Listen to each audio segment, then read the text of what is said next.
President sir किसी भी moment आ सकते हैं. So officially I am under the capacity of the chairperson of Ayush committee call this meeting to order. I request Dr. Parul Patel to give an introduction about this today's program. Over to you, ma'am. Let us all feel what Ayush is. So we will close our eyes. आंखें बंद करेंगे 2 minute के लिए हम लोग. दोनों हाथों को ज्ञान मुद्रा में थोड़ा सा आयुष को हम फील करेंगे. आज 2 मिनट के लिए आंखें बंद रखेंगे. लंबी गहरी सांस भरेंगे. कमर गर्दन सीधा रखेंगे. ओमकार का उच्चारण. ओम.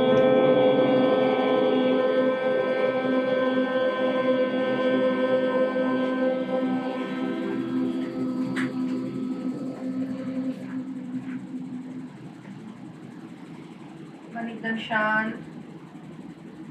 हर एक आती और जाती हुई सांस पर हमारा पूरा नियंत्रण. आती हुई सांस को महसूस करें. जाती हुई सांस को महसूस करें. मन एकदम शांत, शरीर एकदम ढीला.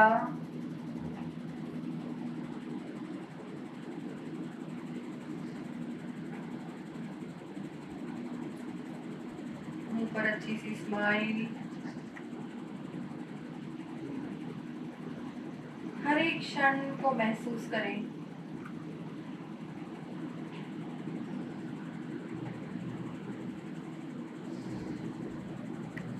दोनों हाथों को रब करेंगे.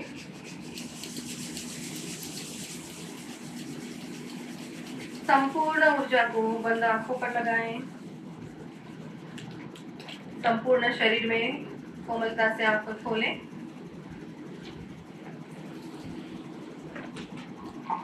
हमारे बीच माननीय प्रेसिडेंट श्री निखिल भाई मद्रासी उपस्थित हैं. SGCCI के प्रेसिडेंट सर की ही आज ये दृष्टि है, एक लॉन्ग विजन है कि इस साल आयुष कमेटी का गठन हुआ. इसके गठन का पूरा श्रेय सर को है. कोटि कोटि धन्यवाद है. मैं सर से निवेदन करूंगी, please deliver the address. Welcome speech. नमस्कार, आप सबका हार्दिक स्वागत है चैम्बर ऑफ कॉमर्स की ओर से. आज का सब्जेक्ट अपने आप में बहुत समय का तकाजा है, क्योंकि द साइलेंट थ्रेट यानी कि खूब शांतिपूर्ण धमकी जिसको हम मान सकते हैं भय, understanding and preventing sudden cardiac death. जिस तरह से कार्डियक डेथ बढ़ रहे हैं, न्यूज़पेपर में हर रोज ऐसे समाचार आते हैं कि हमें बहुत ज़्यादा तकलीफ हो सकती है. और कभी कभी तो ऐसा होता है कि शाम को या रात को किसी को मिले और सुबह पता चले कि वो इस दुनिया में नहीं रहा. वो कोरोना के वक्त की बात और थी, लेकिन कोरोना के बाद whatever the developments we are having, अब पता नहीं ये कोरोना की देन है, कोरोना की वैक्सीनेशन की देन है, या कोई और रीजन भी हो सकता है. वो तो हमारे एक्सपर्ट या तो कभी अभी तक तो कोई रिसर्च उस पर हुआ नहीं है, या रिसर्च हुआ है तो उसका कोई परिणाम अभी तक प्राप्त नहीं हुआ है कि ये क्या है. लेकिन हमें प्रिकॉशंस लेना चाहिए. और मैं जो समझता हूँ कि यहाँ पर एक फर्क है मैडम कि रीमा जी, हमारे सूरत में या पुलिस तंत्र में 2 प्रकार के एक डिपार्टमेंट है. एक डिपार्टमेंट है DCB यानी कि डिटेक्शन ऑफ क्राइम ब्रांच. उसको बोलते हैं शहर की गुना शोधक शाखा. जो गुना बनता है बाद में उसकी जांच करता है और चोरों को पकड़ता है. लेकिन इसके पहले एक दूसरी ब्रांच है, that is called PCB, that is prevention of crime branch. जो घटना घटे इसके पहले उनको गंध आ जाती है कि कुछ दुर्घटना होने वाली है, ये शाखा ज्यादा एक्टिव होती है और इनकी मायना भी बहुत ज्यादा है. इसलिए क्योंकि घटना घटे इसके पहले किसी को पता चलना ये अपने आप में बहुत बड़ी बात है. मेरे ख्याल से आज का जो विषय है वो भी PCB हम बोल सकते हैं कि भाई ऐसे दुर्घटना घटे हमारे साथ, इसके पहले किस तरह से अपने आप को हमें बचाना है. तो इस विषय को लेकर आज हम उपस्थित हुए हैं. मैं मंसाली जी, पारुल जी, सब जो पूरे कमेटी जो आयुष कमेटी है, हमारे पटेल साहब, ये सभी का बहुत बहुत धन्यवाद करता हूँ, आभार मानता हूँ कि मैंने उनको एक बात रखी कि भाई एक ऐसी कमेटी का गठन हो जो पूरे साल लोगों के लिए ये मैसेज पहुंचाए. शायद ये भी हो सकता है कि इस कमेटी की ऐसे प्रोग्राम हम यहाँ रखने की बजाय समृद्धि नागपुरा में रखें ताकि अगर लोगों को ज्यादा कंफर्ट लेवल पहुंचे तो फिर आगे से कार्यक्रम वहां पर कर सकते हैं। तो आज का जो विषय है, इस विषय पर आप लोग, मैं विषय पे कुछ नहीं बोलूंगा क्योंकि इनके लिए तो उनको बुलाया है, तो मैं मेरा ज्ञान इसमें बिल्कुल शेयर करना पसंद नहीं करूंगा। लेकिन आप तीनों को खूब खूब अभिनंदन, आगे बढ़िए, चेंबर साथ है, जितने कार्यक्रम हो सकते हैं इतने कार्यक्रम कीजिए। चेंबर के बारे में आप सबको पता है, चेंबर के सदस्य कितने हैं यहाँ पर। मेरे स्पेशल एडवाइजर प्रेसिडेंट के हैं इंद्रवदन जी, इंद्रवदन भाई शेतरंजीवाल, आपका स्वागत है। और बाकी के इतने ही जितने मित्रों हैं, इनके अलावा जो लोग हैं, चेंबर की पूरी एक्टिविटी आप लोग जानते हैं। एक representation to the government, whether it is a state government, whether it is central government, whether it is local government like municipal corporation, collector या यूनिवर्सिटी म्यूनिसिपल कमिश्नर। तो रिप्रेजेंटेशन हमारा सबसे बड़ा काम है। हम लोगों को समस्या का समाधान देना पसंद करते हैं, लोगों के प्रश्नों को वाचा देना पसंद करते हैं, और हमारी सुनती भी है सरकार। दूसरा हमारा काम, ऐसे 300 प्रकार के कार्यक्रम होते हैं, ऐसा नहीं हर रोज एक कार्यक्रम होता है। आज यहाँ पर ये कार्यक्रम चलता है 5:30 बजे, टेक्सटाइल के लिए एक कार्यक्रम ऑलरेडी समृद्धि नागपुरा में चलने वाला है। हमारा एक ही मकसद है कि हमारा दक्षिण गुजरात का उद्योगपति कोई भी ज्ञान से वंचित न रह जाए। हमारा तीसरा काम है इंटरनेशनलिज्म। 85 कंट्रीज से हमारी कनेक्टिविटी है। हमने 10 ही कंट्री को बिल्कुल साथ में रखा है। ये 10 देशों में हमारे लोगों के लिए क्या अपॉर्चुनिटी है और उन देशों के लोगों को हमारे देश में क्या अपॉर्चुनिटी है, इन पर मैडम हम काम करते हैं। हमारा चौथा काम है कॉर्पोरेट सोशल रिस्पॉन्सिबिलिटी, यानी कि सामाजिक उत्तरदायित्व। आप जानते हैं निक्षय योजना चलती है। निक्षय मतलब क्षय जिसको ना हो, क्षय का मतलब होता है टीबी। तो हम करीबन अगस्त एंड तक 2000 टीबी के पेशेंट को दत्तक लेना चाहते हैं। उनका लिए एक खर्चा है 5000 रुपया 1% का। तो ये हमारी सोशल रिस्पॉन्सिबिलिटी। आयुष कमेटी भी हमारी एक सोशल रिस्पॉन्सिबिलिटी का भाग है। वैसे हमारी हेल्थ सीरीज हर संडे को सुबह होती है 10:30 से 12:30 समृद्धि नागपुरा। अलग अलग विषय को लेकर हम तबीबों को बुलाते हैं। तो ये हमारा काम है। और चौथा काम है एग्जीबिशन। हम लोग 15 एग्जीबिशन हर साल करते हैं। अभी एक एग्जीबिशन कल खत्म हुआ, ये यूनिक का, वो मीटिंग मतलब टेक्सटाइल इंडस्ट्री के साथ जुड़ा हुआ था। इसके बाद हम यान एग्जीबिशन करने जा रहे हैं 1, 2, 3 को, 1, 2, 3 अगस्त को। तो वो भी टेक्सटाइल का एग्जीबिशन है। ऐसे टेक्सटाइल के 5 एग्जीबिशन, महिलाओं के लिए 5 एग्जीबिशन, फिर समग्र भारत का, वेस्टर्न इंडिया का सबसे बड़ा दिल्ली के बाद का ऑटो शो हम करने जा रहे हैं। मिनी वाइब्रेंट गुजरात का रीजनल गुजरात वाइब्रेंट यहाँ होने जा रहा है। स्टार्टअप होने जा रहा है, हेल्थ एक्सपो होने जा रहा है। यानी पूरे साल हमारे यहाँ एग्जीबिशन की भरमार होती है। तो ये करीबन 5 प्रवृत्ति में हम ज्यादा फोकस करते हैं। तो हमारे ये जो एक्टिविटी है, अभी एक्टिविटी को लोगों तक ज्यादा पहुंचाने की जरूरत है। अगर 15, 35, 40 लोग आएंगे, इससे ज्यादा 350, 400 लोग हर प्रोग्राम में क्यों ना आए, ऐसा एक माहौल पैदा करना पड़ेगा। ऐसे एक व्यवस्था हमें मैनेज करनी पड़ेगी। ऐसा एक टाइप किसी और के साथ करना पड़ेगा ताकि लोग ज्यादा से ज्यादा उपस्थित हो, और तभी हमारा जो पर्पस है वो सब होता जाएगा।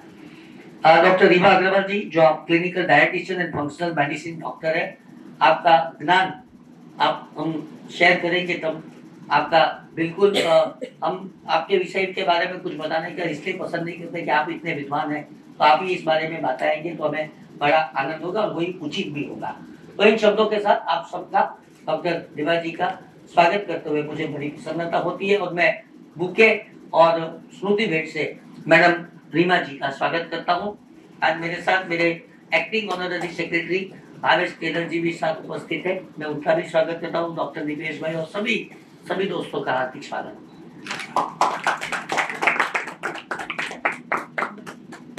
मैडम ये टेक्सटाइल का बुके है,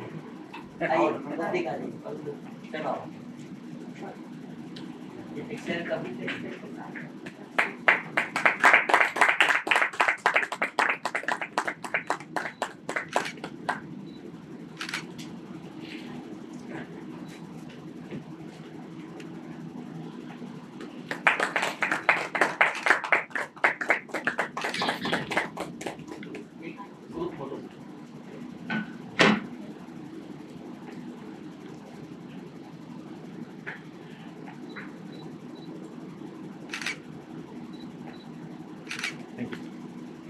मेरी सिर्फ इतनी विनती है कि मुझे तो जाना पड़ेगा क्योंकि 5:30 को समृद्धि नानपुरा पहुंचना है, लेकिन उनके लेक्चर के बाद आप ज्यादा से ज्यादा क्वेश्चन आंसर करके थोड़ी कोशिश कीजिए ज्यादा जानने की, और आप लोग भी फैकल्टी के रूप में तैयार रखो कि ये प्रोग्राम का इम्प्लीमेंटेशन हम स्कूल और कॉलेज में भी कर सकते हैं, तो इनके लिए भी रिक्वायर्ड सर्टेन वॉलेंटियर्स। तो आप लोग अगर तैयार हो जाएंगे तो मैं एक साथ 10, 15, 20 कॉलेज में 20 स्कूलों में ये कार्यक्रम का स्प्रेड कर सकता हूँ। इसी उम्मीद के साथ धन्यवाद आप सबका बहुत बहुत शुक्रिया।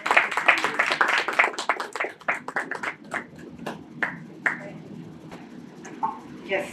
Now I request Dr. Parul Patel to introduce about the program. आज का हमारा जो प्रोग्राम है वो हमारी आयुष कमेटी का फर्स्ट प्रोग्राम है, और हमारे जो प्रेसिडेंट हैं निखिल सर जी, जैसे बताया उन्होंने अभी कि ये अवेयरनेस बहुत ज़रूरी है कि आयुष क्या है और आयुष क्या काम करता है, और आज हमारे को कितनी आयुष की ज़रूरत है। तो कोरोना के बाद हमने देखा कि किस तरह से लोगों का हेल्थ डिटीरियोरेट हो रहा है, और स्पेशली डॉक्टर्स का भी, because being a doctor my self मुझे पता है कि मुझे क्या प्रॉब्लम्स होती है, मेडिकली भी क्या प्रॉब्लम्स होती हैं, क्योंकि हमारी लाइफस्टाइल डिफरेंट है, हमारा खाना पीना डिफरेंट है, डिप्रेशन आता है, स्ट्रेस रहता है, एंजाइटी रहती है, तो उसके रिलेटेड हमारे को बहुत सारे इश्यूज होते हैं, और वो इश्यूज ऐसे हैं कि जो हमारी लाइफस्टाइल से जुड़े हैं। तो आयुष जो है वो हमारी बहुत प्राचीन जो परंपरा है उसकी चिकित्सा पद्धतियों की पूरी एक समुच्चय प्रणाली है। तो आयुष जैसे वर्ड है AYUSH, ए का मतलब होता है आयुर्वेद, Y का मतलब होता है योग एंड नेचुरोपैथी, U का मतलब होता है यूनानी, S का मतलब होता है सिद्ध मेडिसिन, और H का मतलब होता है होम्योपैथ। तो ये सारी मेडिसिन को पहले ऑल्टरनेटिव मेडिसिन, जैसे मैम ने बताया कि ऑल्टरनेटिव मेडिसिन के तौर पे उसको माना जाता था, लेकिन आज आपने देखा कि कोरोना के बाद से एकदम लाइफ चेंज हो गया, और लोग आजकल एक पैरासीटामोल लेते हैं तो डरते हैं कि नहीं हमें ये नहीं लेना है। तो इतनी अवेयरनेस आई है लोगों के अंदर, और हमारे टाइम पे निफे सर भी मेरे साथ में ही थे, हम लोग एक ही कॉलेज से हैं दोनों। तो जिस समय पे हम लोग ने हमारी प्रैक्टिस शुरू की थी तो हमें पता है कि कितनी हार्डशिप्स हमें हुई है। तो अभी जो नई जनरेशन है उनके लिए तो बहुत अच्छा मौका है, और आयुष का जो संगठन हुआ है वो भी इसी तरह से ही हुआ है कि भारत सरकार ने ये जो प्रणालियों को बढ़ावा देने के लिए 1995 में सबसे पहले एक आयुष का विभाग शुरू किया, और उसके बाद धीरे धीरे उसकी अवेयरनेस लोगों में बढ़ती गई, और 2014 में सबसे पहले आयुष मंत्रालय को प्रामाणिकता मिली और आयुष मंत्रालय की संगठन हुआ। आज आप देख रहे हैं उसके अंदर में बहुत सारे इंस्टीट्यूट्स भी हैं, और आयुष मंत्रालय जो है वो सिर्फ केवल रोगों के उपचार पे नहीं, लेकिन जैसे सर ने बताया कि प्रिवेंशन, एक डिजीज हो गया उसके बाद आप उसको रिवर्स नहीं कर सकते, हमारी बॉडी में रिवर्स गियर नहीं है। तो गाड़ी जहाँ चली गई आगे तो आप उसको ब्रेक लगा सकते हो, लेकिन गाड़ी रिवर्स नहीं होती। तो जो हमारा प्रोसेस हो गया, तो अब प्रिवेंशन फिर आप हमें तकलीफ होती है कि काश हमें ये पहले पता होता तो हम उसको प्रिवेंट कर सकते। तो ये सारी हमारी मेडिसिन है, इसे हम ऑल्टरनेटिव नहीं बोलेंगे, लेकिन ये आज की ज़रूरत बन गई है। तो इसी मकसद के साथ मंशाली जी ने भी इतनी मेहनत की है कि हम इस संगठन को एक आकार दे सकें और हम उसे इम्प्लीमेंट कर सकें, ताकि हम ये गुड पर्पस को लोगों तक पहुंचाएं, ताकि जो अभी हॉस्पिटल्स भरी पड़ी हैं, पेशेंट्स भरे पड़े हैं, ICUs भरी पड़ी है, तो उस तरह से तो लग रहा है कि जो मोटापा है वो एक महामारी बन गया है। Not only a disease, not only a symptom, लेकिन कोरोना के जैसा एक महामारी बन गया है। तो हमारी मैडम जी आज उस पर फोकस करने वाली हैं कि हमें इस तकलीफ से कैसे बचना है, वो हमें टिप्स देने वाली है, और उनका सेशन बहुत अच्छा रहने वाला है कि डिजीज को आने से पहले ही हम उसको कंट्रोल कर लें। और हमारे वेदों में भी वही लिखा है कि हे दुखम अनागतम, यानी कि दुख आता है लेकिन उसका निवारण से पहले अगर हमें पता चल जाए कि हमें उसका प्रिवेंशन कैसे करना है, तो वो विकास है। नहीं कि आज हम देख रहे हैं कि हमारा आयुष्य जो है वो 40 इयर्स के भी नीचे है, और जैसे अटैक्स आ रहे हैं तो मैं तो बोलूँगी 30 इयर्स आने वाले हमारे बच्चों का तो पता नहीं क्या हाल हो सकता है। और घर घर आप हॉस्पिटल्स अब देखो, एक एक गली में एक एक मल्टीनेशनल हॉस्पिटल्स हैं, और पहले के ज़माने में आयुष्य हमारे दादा का 100 ईयर्स के ऊपर जीते थे, और उस समय पे हॉस्पिटल शायद बहुत दूर सिटीज़ में एक हॉस्पिटल होती थी, और वो भी छोटी सी एमडी हॉस्पिटल। तो क्या सही में हमारा विकास हुआ है? क्या सही में हमारा विकास हुआ है? ये रात को प्रश्न अपने आप से पूछिएगा। और क्या हमने ये कमेटी का संगठन किया है तो ये कितना व्याजबी है? और अभी हमारा उत्तरदायित्व क्या है कि हम इस कमेटी को आगे लेकर जाएं और हमारे आने वाली पीढ़ी को हम बचा सकें। नहीं तो ऐसा दिन आएगा कि शायद हमारी आने वाली पीढ़ी की भी सेवा हमें ही करनी पड़ेगी। तो इसके साथ मैं अपनी वाणी को विराम दूंगी। और हमारी बहुत अच्छी स्पीकर है आज, बहुत इंटेलेक्चुअल है, बहुत होशियार है, और उनका बहुत अच्छा भी प्रैक्टिस है, और वो हमारे साथ में सारी चीज़ें शेयर करने वाली है कि हम कैसे हम हेल्दी, वेल्दी और हैप्पीनेस से जुड़ सकते हैं। Thank you so much. बिल्कुल सही कहा आपने। आयुष का गठन बहुत पहले हो चुका था, लेकिन आज धीरे धीरे लोग आयुष की रेमेडीज को अपना रहे हैं। क्रॉनिकल कोरोना के समय अगर सबसे ज़्यादा किसी ने सीखा है तो वो सीखा है घरेलू उपचार।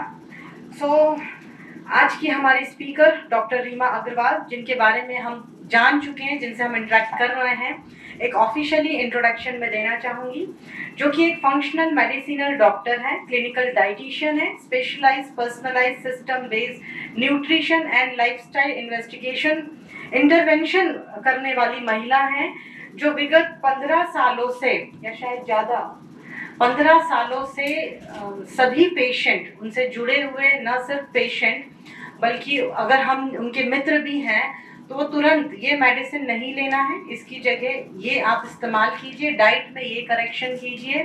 तो इस तरह की प्रॉब्लम, चाहे वो क्रॉनिकल डिजीज क्यों ना हो, उन्हें रोकने के लिए क्या डाइट फॉलो करना है।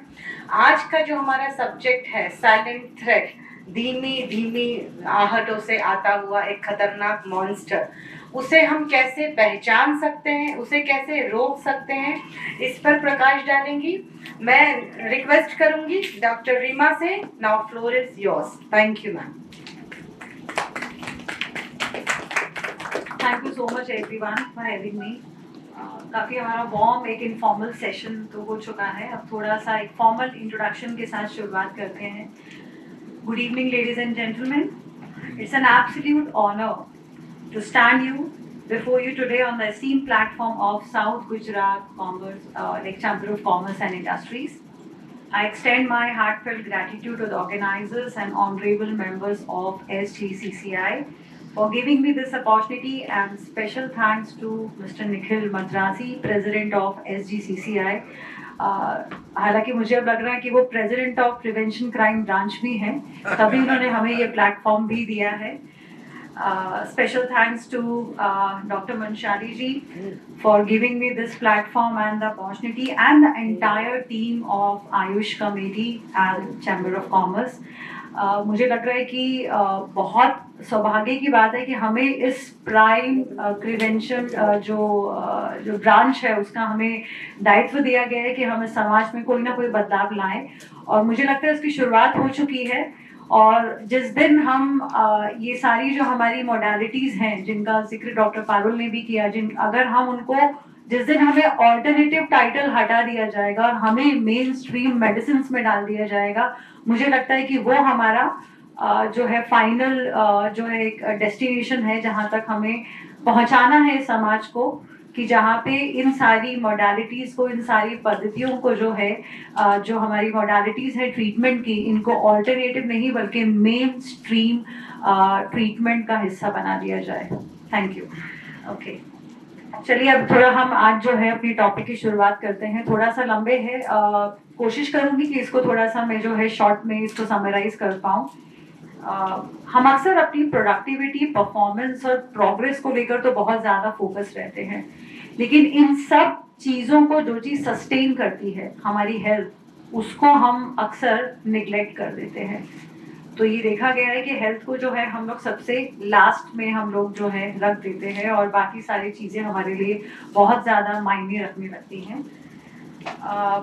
आज का जो सेमिनार है ये बहुत ही इम्पोर्टेंट और अर्जेंट टॉपिक पर है, that is understanding and preventing sudden cardiac death. ये एक मेडिकल टर्म नहीं है, ये एक ऐसी इमरजेंसी है जो किसी के साथ कहीं भी कभी भी हो सकती है, तो हम सबको इसके लिए तैयार रहना है, not out of fear but out of awareness.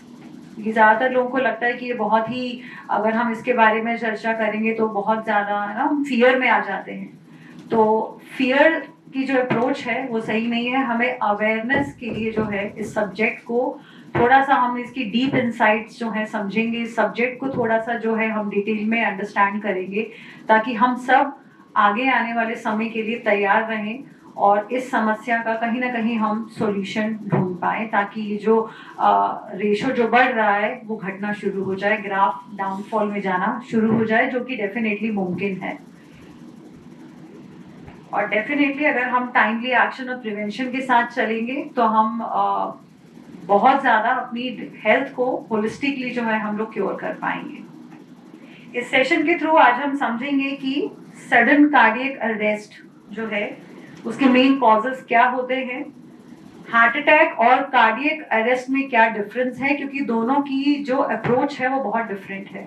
तो बहुत सिंपल तरीके से मैं कोशिश करूंगी समझाऊं कि दोनों में बेसिक डिफरेंस क्या है, हार्ट अटैक और कार्डियक अरेस्ट में कौन से ऐसे प्रिवेंटिव स्टेप्स हैं जिसके थ्रू हम अपने आप को, अपने फैमिली मेंबर्स, फ्रेंड्स और अपने कलीग्स को जो है इस पर्टिकुलर प्रॉब्लम से जो है हम प्रोटेक्ट कर पाए। तो कौन से ऐसे प्रिवेंशन की जो है तरीके हैं, तो ये सब आज हम इस सेशन में डिस्कस करेंगे।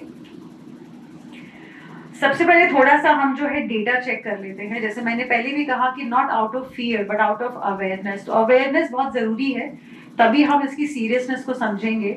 तो थोड़ा सा जो है मैंने कुछ डेटाज और स्टैटिक्स को पुल आउट किया है कि हार्ट अटैक से रिलेटेड जो हमारा डेटा है और जो सडन कार्डियक डेथ के जो रेशोज हैं, कार्डियोवास्कुलर डिजीज जिसमें हार्ट अटैक, स्ट्रोक्स ये सब शामिल हैं। इंडिया में डेथ का सबसे बड़ा, मैं सिर्फ इंडिया पे फोकस करूंगी क्योंकि मेरी पहली जिम्मेवारी मेरा देश है। Globally definitely I love to offer, but फिलहाल हम इंडिया पे फोकस करेंगे। सबसे बड़ा रीजन बन चुका है इंडिया में डेथ का heart attack and sudden cardiac arrest, right. Indian council of medical research के अकॉर्डिंग सडन कार्डियक अरेस्ट की जो डेथ है, मतलब अगर टोटल जो डेथ रिपोर्ट होती है इंडिया में, उसमें से 25 to 30% डेथ के जो कॉज है, जो रीजन है, वो सडन कार्डियक अरेस्ट या फिर हार्ट अटैक है।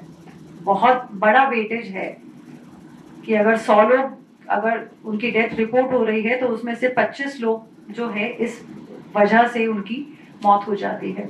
तो नेचुरली जिम्मेवारी भी उतनी ही फिर हमारे ऊपर बड़ी आ जाती है। हर साल 5 से 7 लाख इंडियन की कार्डियक अरेस्ट या फिर हार्ट अटैक से मृत्यु हो जाती है। अगर हम कार्डियोलॉजिकल सोसाइटी ऑफ इंडिया का अगर हम एक सर्वे देखते हैं तो उसमें अगर पॉपुलेशन का ग्राफ हम लेते हैं 1 लाख, तो 1 लाख में 53 पेशेंट्स जो कि रिपोर्ट होते हैं, जो रिपोर्ट नहीं हो रहे हैं वो डेथ अलग हो गया, उनका काउंट हमारे पास नहीं है। जो रिपोर्ट होते हैं 1 लाख पे 53 पेशेंट्स की जो डेथ होती है वो रीजन यही है, heart attack and sudden cardiac arrest.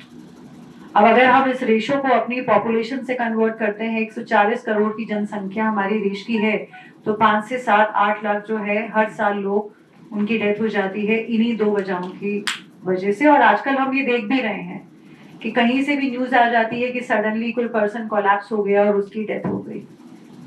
तो ये कुछ डेटा है। Eight the same time cardiac problem से रिलेटेड जो मेडिसिन की सेल है, ये बड़ी इंटरेस्टिंग चीज है। मई 2021 से लेकर अभी अगर हम मिड जून 2025 का डेटा जो मैंने पुल आउट किया है, दवाइयों की सेल जो कि हमारी हार्ट की बीमारियों से जुड़ी हुई दवाइयां हैं 50% बढ़ गई है।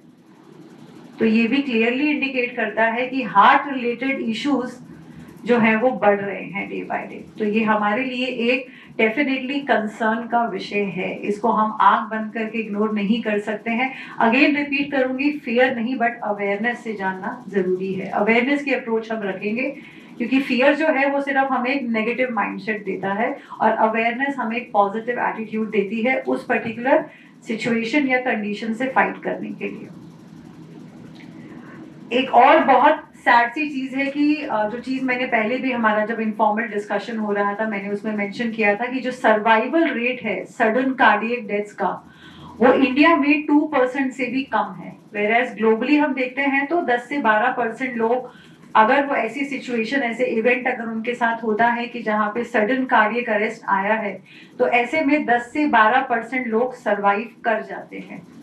हालांकि इंडिया में सैडली ये रेशो 2% से भी कम है। तो ये जो है डेफिनेटली कंसर्न का जो है एक विषय है।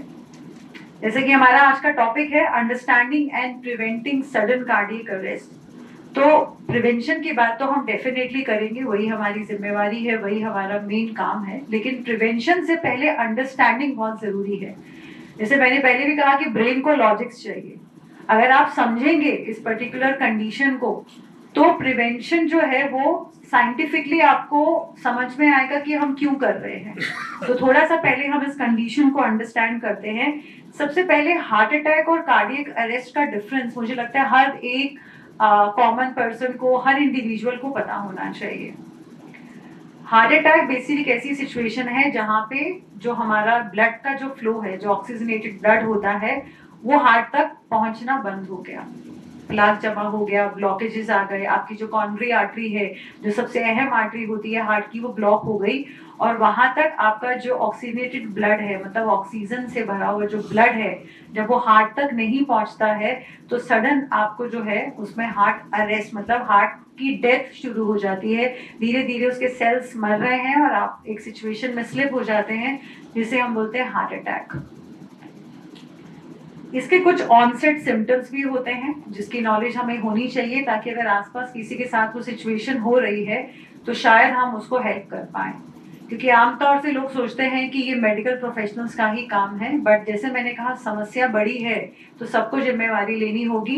तो सबके पास एक बेसिक अवेयरनेस होनी चाहिए। तो बेसिकली हार्ट अटैक के ऑनसेट सिम्टम्स क्या होते हैं? सडन चेस्ट पेन सबसे पहला। अभी ग्रेजुअल भी हो सकता है कि धीरे धीरे बहुत ज्यादा पेन हो गया, बहुत ही ज्यादा जो है वो ऐसा पेन होता है जो अनबेरेबल है। नॉर्मली सडन होता है कि अचानक से बहुत ज्यादा आपको चेस्ट में पेन हो गया। तो ये पहला हमारा सिम्टम हम रिकॉग्नाइज कर सकते हैं कि पेशेंट जो है वो हार्ट अटैक की स्टेज में एंटर कर गया है। ठीक है। उसके अलावा शॉर्टनेस ऑफ ब्रेथ, सांस उसकी फूलने लगेगी, सांस उखड़ने लगेगी, बहुत ज्यादा स्वेटिंग, ठंडे पसीने आने शुरू हो जाएंगे। एबनॉर्मल दिखेगा वो आपको कि भाई बहुत ज्यादा, अगर एक पर्सन, अभी मैं रूम में बैठी हूँ और अचानक मेरी सांस उखड़ने लगे, अचानक से मुझे बहुत ज्यादा चेस्ट में पेन शुरू हो जाए, या मुझे बहुत ज्यादा ठंडे पसीने आने शुरू हो जाए, तो ये एक वार्निंग साइन है कि यहाँ पे इमीडिएटली अभी हमें मेडिकल हेल्प चाहिए ताकि हम उस इंसान को बचा पाए। तो ये एक ऑनसेट सिम्टम्स की जो है बेसिक समझ हमें होगी तो हम इमीडिएटली सही मेडिकल हेल्प को कॉल कर पाएंगे एटलीस्ट। वरना अगर हम समझते ही रहेंगे कि पर्सन को क्या हुआ, तो इसी वजह से ही हमारा सर्वाइवल रेट जो है वो डिप हो जाता है। तो ये हमारे ऑनसेट सिम्टम्स हैं। चक्कर आना, बहुत ज्यादा अननेचुरल स्वेटिंग, ठंडे पसीने आना, ये सब हमारे ऑनसेट सिम्टम्स हैं हार्ट अटैक के। अब सबसे इम्पोर्टेंट जो आजकल काफी ज्यादा चर्चा में भी है, जिसे हम बोलते हैं कार्डियक अरेस्ट या फिर सडन कार्डियक अरेस्ट। क्योंकि आजकल सबसे ज्यादा डर इसी का ही बना हुआ है कि इंसान गरबा खेल रहा था, अचानक से गिर गया और उसकी ऑन द स्पॉट डेथ हो गई। स्टेज पे परफॉर्म कर रहे थे, ऑन द स्पॉट डेथ हो गई। राइट, बहुत सारे जिम में थे, एक हेल्दी इंडिविजुअल है जो जिम कर रहा है, वर्कआउट कर रहा है, ऑन द स्पॉट कोलैप्स हुआ और डेथ हो गई। तो ये एक सबसे बड़ा जो है अभी देखने में आए हैं ऐसे केसेस, जिसे हम बोलते हैं सडन कार्डियक अरेस्ट। इसमें बेसिकली अचानक से हार्ट बीट बंद हो जाती है, तो इसीलिए इसको सडन कार्डियक अरेस्ट कहा गया है। वेरएज हार्ट अटैक में हार्ट बीट बंद नहीं होगी, हार्ट बीट करेगा, वहां पे पर्सन कॉन्शियस भी रहेगा, यहाँ पे पर्सन कोलैप्स हो जाएगा, उसकी हार्ट बीट बंद। तो अगर हम इसे सिंपल लैंग्वेज में कहें तो एक सडन इलेक्ट्रिकल माल फंक्शन है कि बिजली का तार कटा, सारी लाइट, सारे फ्यूज उड़ गए। तो यही सेम एग्जैक्टली आपके बॉडी में होता है सडन कार्डियक अरेस्ट के दौरान की इलेक्ट्रिकल माल फंक्शन हुआ और सडनली आपकी पल्स, हार्ट बीट सब बंद, ब्रेथ, सांस लेना बंद, जिसे नॉर्मली जो है डॉक्टर्स तो डिक्लेयर कर देंगे कि मतलब एक आम आदमी तो यही सोचेगा कि इंसान की ऑन द स्पॉट डेथ हो गई। जो ये लाइन बहुत सुनने में आती है, on the spot death, but trust में यहाँ ऑन द स्पॉट कुछ नहीं होता है। और यही सबसे ज्यादा आज मैं फोकस करूंगी तो इसके जो ऑनसेट सिम्टम्स हैं कि यहाँ पे सडन कोलैप्स होगा, पल्स रेट आप नहीं पकड़ पाएंगे, पल्स बंद हो गई, हार्ट बीट बंद हो गई और पर्सन अनकॉन्शियस हो गया।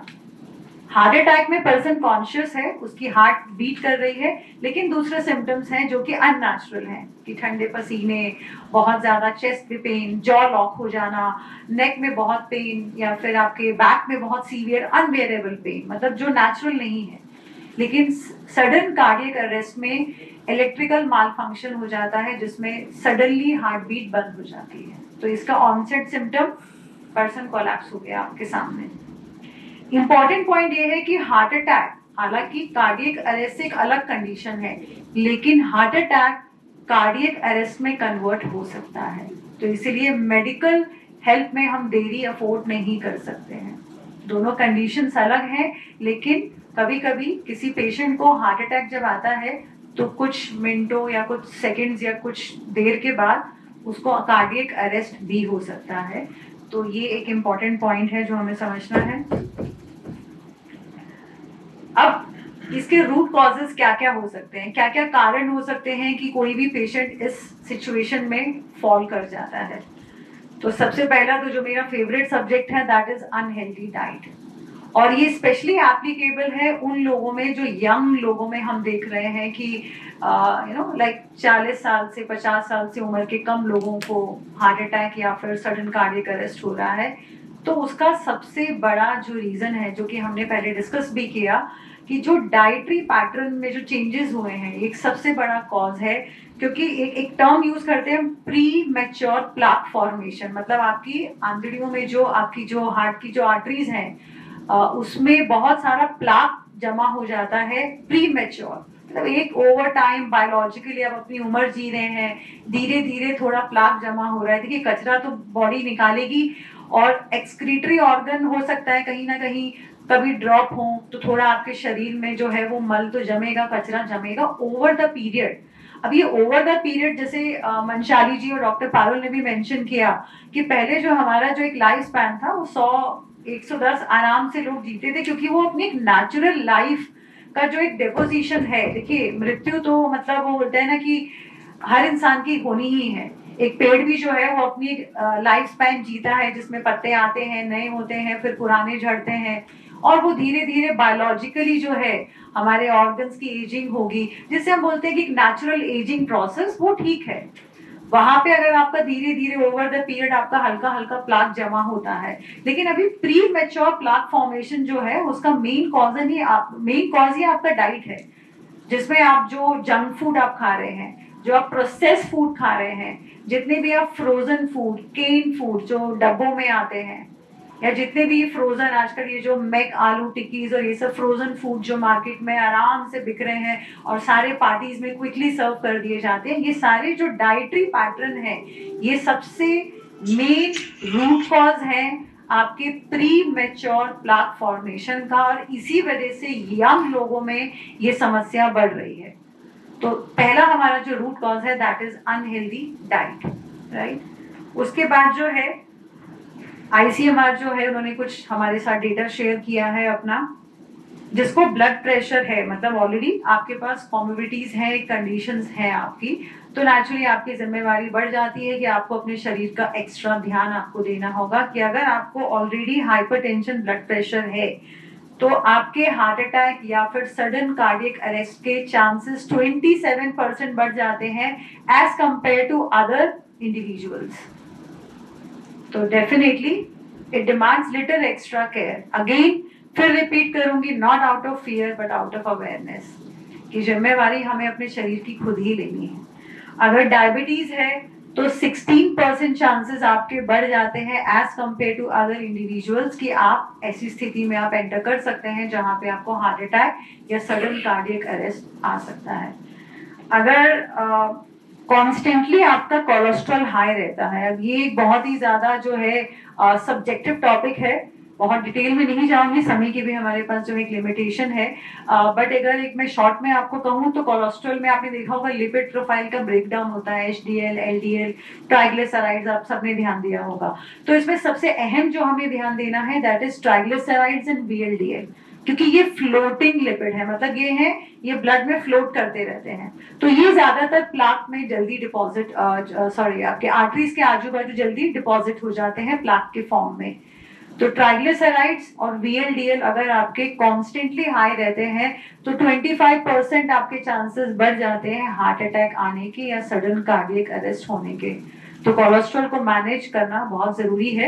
जब हम प्रिवेंशन की बात करेंगे तो बहुत सी नेचुरल चीजें मैं डिस्कस करूंगी, क्योंकि कोलेस्ट्रॉल की बात आती है लोगों को लगता है कि चलिए अभी दवाई शुरू कर दी जाए, जिसके काफी ज्यादा साइड इफेक्ट हैं। हम डेफिनेटली वो प्रिवेंशन के टाइम वो हम डिस्कस करेंगे, बट ये हमारा एक रूट कॉज है। तो अगर आपकी ये सारी प्री एग्जिस्टिंग कंडीशंस हैं, hypertension, constant high cholesterol, specially triglyceride, VLDL, diabetes, तो आपके जो चांसेस हैं वो बढ़ जाते हैं। तो ये भी एक अहम रूट कॉज है हार्ट अटैक या फिर सडन कार्डियक अरेस्ट का।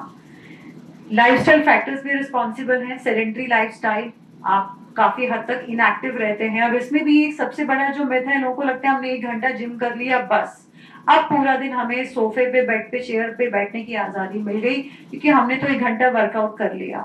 बट बॉडी इस तरह से डिजाइन नहीं की गई है। हमारा लिम्फेटिक सिस्टम तभी काम करेगा, जो कि गंदगी निकालने के लिए, शरीर से एक्स्ट्रा फ्लूइड्स निकालने के लिए सबसे इंपॉर्टेंट सिस्टम दिया गया है हमारे शरीर में, वो तभी काम करेगा जब आप पूरा दिन एक्टिव रहें। तो शरीर को आप पूरा दिन एक्टिव रखिए किसी ना किसी तरीके से। एक्टिव डजंट मीन कि आप रिगरस वर्कआउट फॉर्म में हैं, वो 1 घंटा बहुत है, बट ओवरऑल पूरा दिन आपको बैठे नहीं रहना है। हमारी बॉडी उसके लिए डिजाइन नहीं की गई है, आपको एक्टिव रहना है। फिर भले आप किचन का काम करें, घर का काम करें, ऑफिस की 10 चीजें आप खुद यहाँ वहां घूम घूम के आप उठा रहे हैं, आप फोन पे बात कर रहे हैं तो आप घूम घूम के चल के बात करिए। तो बहुत तरीके हैं जो हम प्रिवेंशन में कवर करेंगे, लेकिन यहाँ पे सेडेंटरी लाइफस्टाइल का जो स्पेसिफिक मीनिंग यही है कि आपको जो इनएक्टिव रहते हैं पूरा दिन, क्योंकि यहाँ पे भी बहुत सारे लोगों को ये रहता है कि नहीं हमने जिम किया है सर, फिर हमें कैसे हो गया, और जिम में ही डेथ हो रही है, उस पर भी मैं आऊंगी, राइट। उसके अलावा स्मोकिंग, अल्कोहल तो डेफिनेटली वजह है ही है। तो ये ड्रग्स, स्मोकिंग, अल्कोहल अपने आप में बहुत बड़ी वजह है। अल्कोहल ठीक है, मॉडरेशन में कुछ हद तक ले सकते हैं, हालांकि मैं उसके लिए यस नहीं कहूंगी, बट बहुत से लोग जो है एकदम मतलब उनके चेहरे एकदम अरे मैम हम तो सोशली थोड़ा बहुत चलता है, तो ठीक है मॉडरेशन में आप लेते हैं। उसके भी तरीके हैं। जब मैंने गोवा में काम किया तो वहां तो लोग बिना अल्कोहल के अपनी लाइफ इमेजिन नहीं करते, तो मैंने काफी इस पर रिसर्च किया था कि हेल्दी तरीके क्या है अल्कोहल को कंज्यूम करने के, और क्या उसका जो है वो ब्रेक डाउन है, किस उसके बाद लेवल के बाद आपको उसको नो बोल देना है। और अगर कंडीशंस कोई है एग्जिस्टिंग तो naturally you can not afford to have this. Triglyceride में तो सबसे पहले आपको अल्कोहल बंद करना पड़ेगा अगर हाई ट्राइग्लिसराइड है, राइट। तो ये सब जो है हमारे रीजंस हैं। एक बहुत ही इंटरेस्टिंग एक और रीजन है जो ज्यादातर लोग इसके बारे में नहीं सोचते हैं, एनवायरमेंटल ट्रिगर। जो इस हद तक जो पॉल्यूशन जो हमारी हवा में बढ़ रहा है, वो भी सांस के थ्रू कहीं ना कहीं हमारी बॉडी में प्लाक के फॉर्म में जमा होता है। तो एनवायरमेंटल ट्रिगर भी अपने आप में एक कारण है, और इसीलिए ज्यादातर जो मेट्रो सिटीज हैं वहां पे केसेस ज्यादा दिखाई दे रहे हैं, क्योंकि बहुत ज्यादा एयर पॉल्यूशन है। तो ये एक एनवायरमेंटल ट्रिगर है।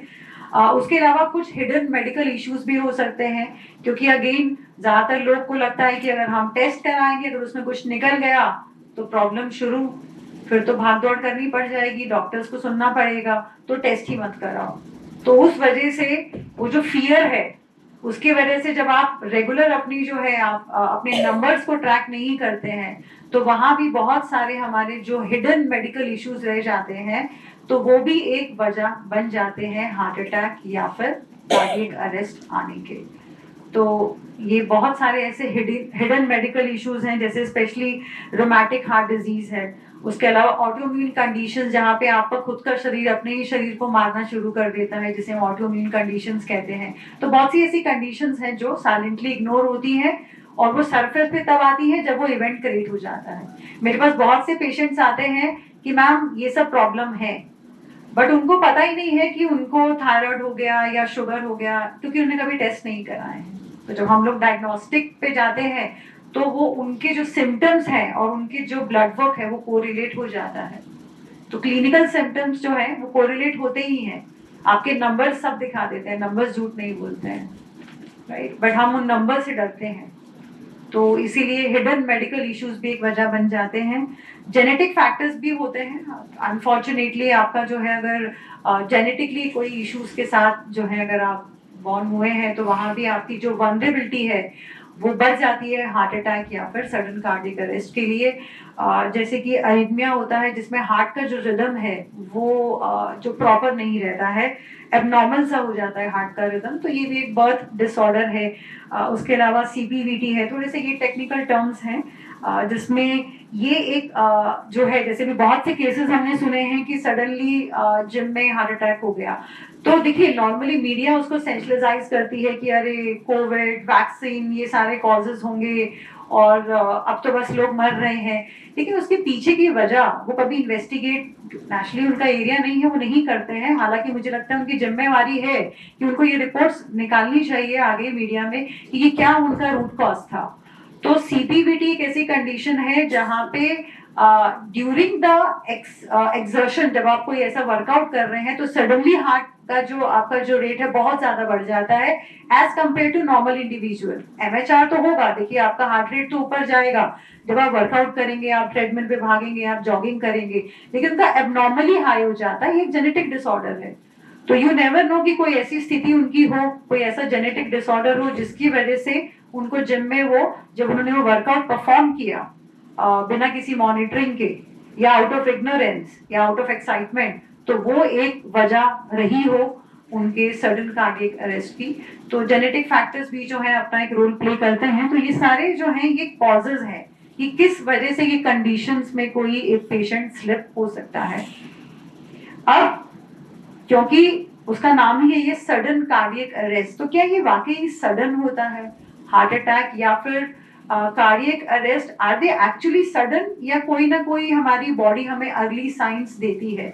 ना let me tell you, body science देती है, इट्स जस्ट कि हम उन्हें इग्नोर कर देते हैं। वो कुछ घंटे पहले, कुछ हफ्तों पहले, कुछ दिन पहले साइंस आपकी बॉडी देना शुरू कर देती है, बट हम अपनी फास्ट पेस लाइफ में हम इतने बिजी हैं या शायद हम कहीं ना कहीं नॉर्मल का जो एक डेफिनेशन है भूल चुके हैं। फॉर एग्जाम्पल गैस होना या फिर नींद ना आना या फिर कॉन्स्टेंटली बर्पिंग होना, खाना नहीं पच रहा है, हमको लगता है ये सब नॉर्मल है, सबके साथ ही होता है, इसमें क्या अलग है।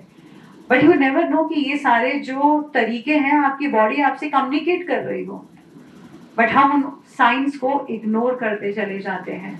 मगर हमारी बॉडी साइन देती है, अगर हम उन साइंस को आइडेंटिफाई कर पाए तो हम शायद ये इवेंट में स्लिप होने से बच सकते हैं, इस हादसे को टाल सकते हैं। तो ये हमारे ही हाथ में है कि हमारी बॉडी साइन दे रही है तो हमें ही पता चलेगा। तो वो जो है हमें समझने जरूरी है। हार्ट अटैक के कुछ घंटे, कुछ हफ्ते, कुछ दिन पहले ये साइंस हमें मिल सकते हैं। मिड एज वुमेन जब वो पेरी मेनोपॉजल फेज में जाती हैं, अर्ली 40s लेट 30s में ना, तो वहां पे भी सबसे ज्यादा जो केसेस रिपोर्ट हो रहे हैं, क्योंकि बहुत सारी सिचुएशंस में जो साइन हमारी बॉडी हमें देती है related to heart attack and sudden cardiac arrest, वो नॉर्मली जो है वो मिसकम्युनिकेट हो जाते हैं with the symptoms of perimenopausal phase. तो इसलिए जो मिड एज वुमेन है उनके साथ भी जो है ये चांसेस हाई हो जाते हैं, क्योंकि वो उन साइंस को कंफ्यूज कर देती हैं अपने अर्ली पेरीमेनोपॉजल सिम्टम्स से। जैसे मेरे पास भी बहुत सारे पेशेंट्स कई बार आते हैं, तो जब उनके सिम्टम्स को हम आइडेंटिफाई करते हैं तो वो एक पैटर्न क्रिएट करते हैं। तो किस तरह के ये सिम्टम्स हो सकते हैं? अजीब सी थकान होना, देखिए काम करना, रात तक थक जाना, वो एक बॉडी का एक नेचुरल मैकेनिज्म है। शरीर बना ही इसीलिए कि आप पूरा दिन काम करें, रात को थक के अपना आराम से सो जाए और बॉडी को हील होने दें। लेकिन अगर ये एक अनयूजुअल टायर्डनेस है, मतलब आपने कोई इतना कोई ज्यादा काम नहीं किया, आप सिर्फ रूटीन काम कर रहे हैं और तो भी परसिस्टेंटली, मतलब कि लगातार अगर आपके शरीर में कोई अजीब सी थकान कॉन्स्टेंटली बनी रहती है, तो ये आपका पहला वार्निंग साइन हो सकता है। अगेन मैं रिपीट करूंगी, कंसिस्टेंटली, क्योंकि यहाँ पे क्या देखिए कभी कभी ऐसे दिन आते हैं हम ज्यादा जो है हम लोग कुछ काम कर लेते हैं या हमें डाइट इनफ नहीं मिली, हमने पानी बराबर नहीं पिया, बहुत सारे एपिसोड्स हो सकते हैं जिसकी वजह से हमको थोड़ा ज्यादा आज थकावट लग रही है। लेकिन एक अनयूजुअल सा फटीग, एक अनयूजुअल सी टायर्डनेस अगर ये कंसिस्टेंट है, ये बना ही हुआ है, तो ये हमारे लिए एक अर्ली साइन है कि कहीं ना कहीं हमारे जो ब्रेन का और हार्ट का जो ब्लड सर्कुलेशन है वो ड्रॉप हो रहा है, इसलिए हम एक अनयूजुअल फटीग जो है वो हम एक्सपीरियंस कर रहे हैं। तो उसको सिर्फ स्ट्रेस या फटीग या टायर्डनेस का नाम देके इग्नोर मत करिए। अगेन, डरिए नहीं, अवेयरनेस के थ्रू आप समझिए उन सिम्टम्स को, फिर आप मेडिकल हेल्प ले सकते हैं कि एग्जैक्टली क्या मेरा शरीर कम्युनिकेट कर रहा है। दैट डजंट मीन कि कुछ निकल के आएगा, और अगर आता है तो आपके पास समय रहेगा कुछ उसके लिए स्टेप्स लेने का, राइट। तो ये एक आपका अर्ली वार्निंग साइन हो सकता है, अनयूजुअल फटीग, राइट।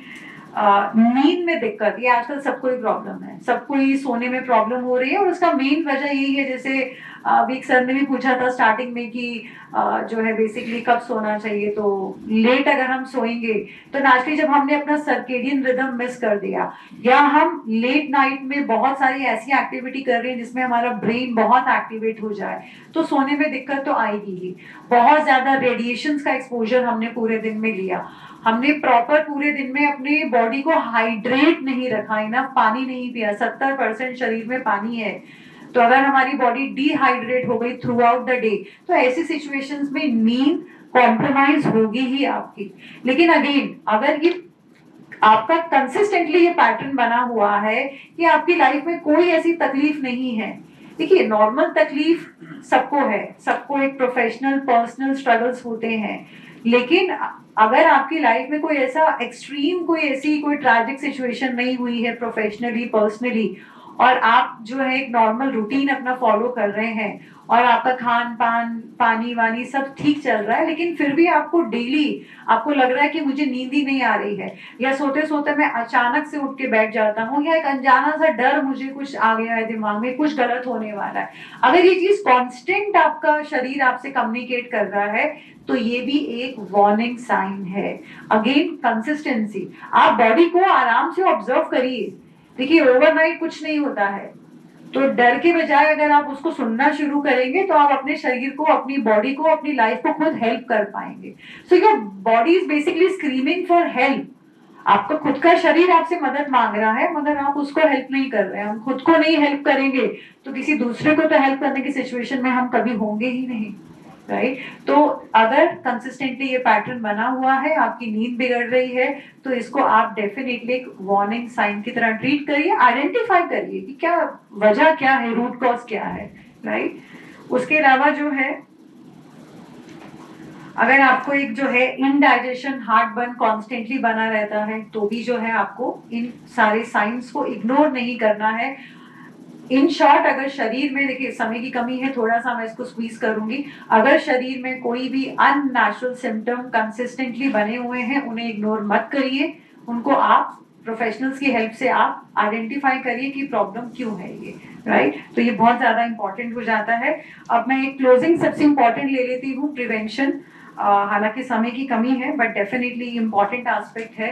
अब समस्या क्या है समझ ली, रूट कॉज भी समझ लिए, बॉडी साइन भी देती है हमने, ये भी समझ लिया।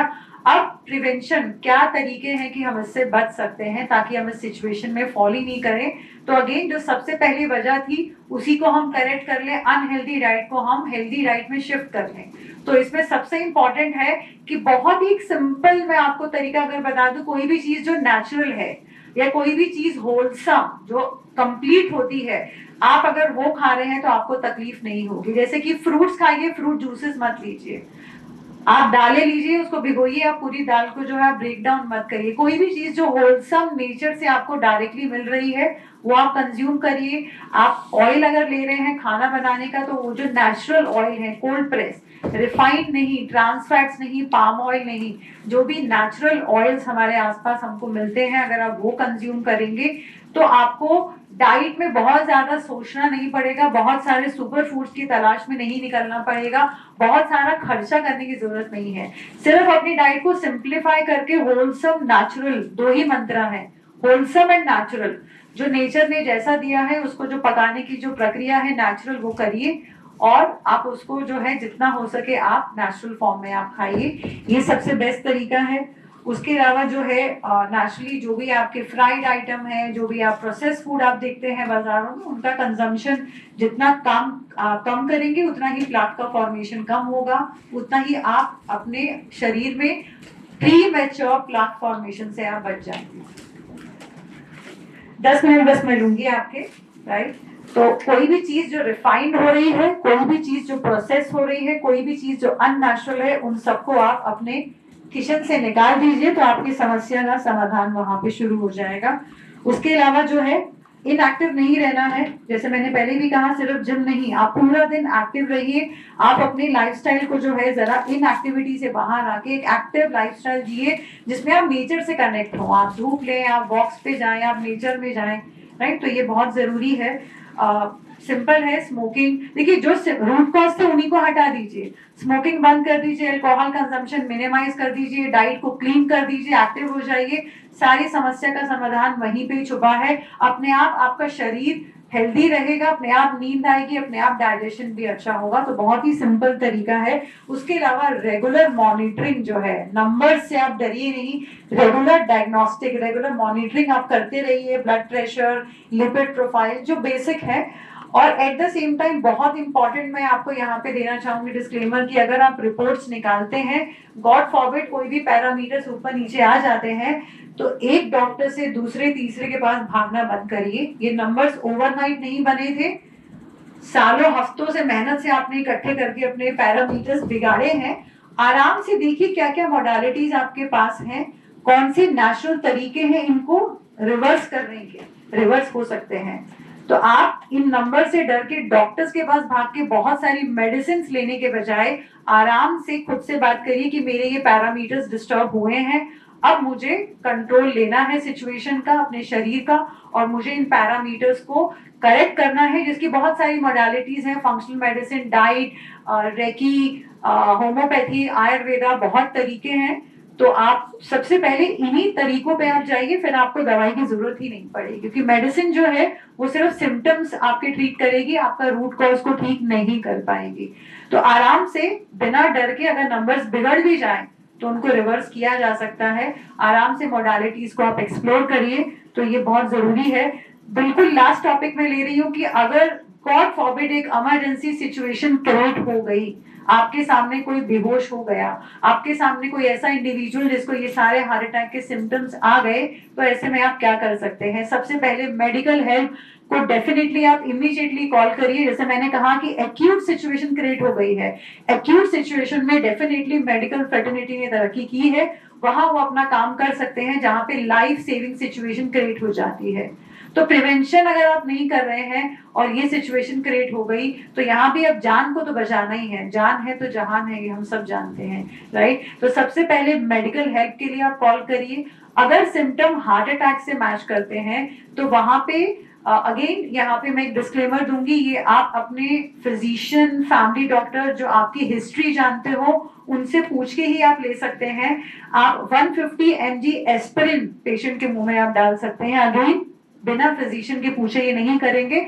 उससे क्या होगा, क्या हार्ट अटैक टल जाएगा? नहीं, आपको सिर्फ ब्लड क्लॉट थोड़ा डिसॉल्व करने का एक समय मिल जाता है जब तक आपका पेशेंट हॉस्पिटल तक पहुंच रहा है। तो ये तरीका है सर्वाइवल रेट को बढ़ाने का।